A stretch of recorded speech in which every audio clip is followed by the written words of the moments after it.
Hydrocarbon का chapter है, इसमें 4 टॉपिक हैं, अल्केन, अल्कीन, अल्काइन और बेंजीन।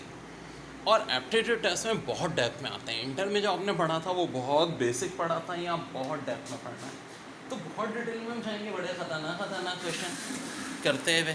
ठीक है जी। अब सबसे पहले देख लें कि अल्केन का जनरल फार्मूला CnH2n+2। ये वो चीज़ें मैंने जो ऑर्गेनिक केमिस्ट्री के चैप्टर में भी बताई थी, लेकिन बहुत सारे बच्चे नए भी हैं और ये एग्जाम में आती हैं। अल्केन का कॉमन नेम पैराफीन है। अल्केन में sp3 हाइब्रिडाइजेशन होती है। कार्बन कार्बन बॉन्ड लेंथ होती है 1.54 angstrom. Carbon hydrogen 1.11 angstrom. Bond energy जो होती है अल्केन की 347 किलो जूल पर मोल, और शेप होती है टेट्राहेड्रल। पहले 4 कंपाउंड गैस होते हैं, 5 से 17 लिक्विड होते हैं, 18 से अबव होते हैं सॉलिड्स। अब देखो एग्जाम में MCQs क्या क्या आती हैं। ये सारी चीज़ें MCQs में आ सकती हैं।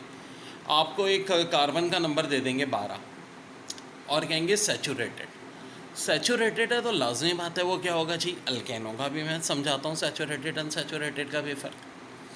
तो मेरे भाई 16 नंबर का सैचुरेटेड हाइड्रोकार्बन, लाजमी बात है अल्केन है, तो इसकी फिजिकल शेप क्या होगी, लिक्विड होगी। अब यहाँ देखें, ये 2 रिएक्शन कहलाते हैं सेबडर-सैंडरसन मेथड। सेबडर-सैंडरसन, पहले वाले रिएक्शन में अल्कीन से हम अल्केन बना रहे हैं, दूसरे वालों में अल्काइन से अल्कीन बना रहे हैं।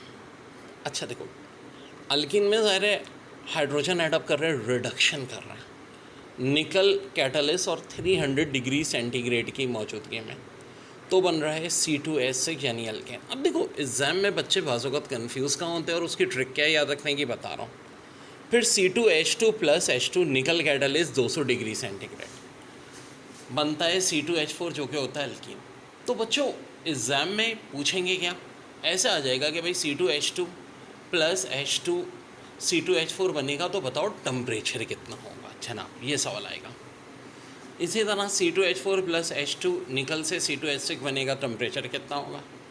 ये दोनों रिएक्शन देके कहा जाएगा कि इन रिएक्शन को कहते क्या हैं, तो जिनको कहते हैं सेबडर-सैंडरसन मेथड। अब वेलम एग्ज़ाम में टेम्परेचर हमसे पूछ रहे हैं, इक्वेशन दी हुई है, कैसे याद रखेंगे। C2H6 भूल भी तो सकते हैं कि भाई 300 है, और यहाँ देखो C2H4 का 200 है, तो भाई फिर मेरी तरकीबें काम आएंगे। C2H6 वाले में देखो आप के 2 कार्बन पे 6 हाइड्रोजन है, यानी कि अगर कार्बन हाइड्रोजन का रेशियो देखो तो 1:3 है। कार्बन हाइड्रोजन का रेशियो 1:3 है, तो टेम्परेचर 300 डिग्री है। और C2H4 में देखो 2 कार्बन पे 4 हाइड्रोजन है, यानी रेशियो क्या है, 1:2। रेशियो 1:2 है, तो टेम्परेचर कितना है, 200 डिग्री सेंटीग्रेड।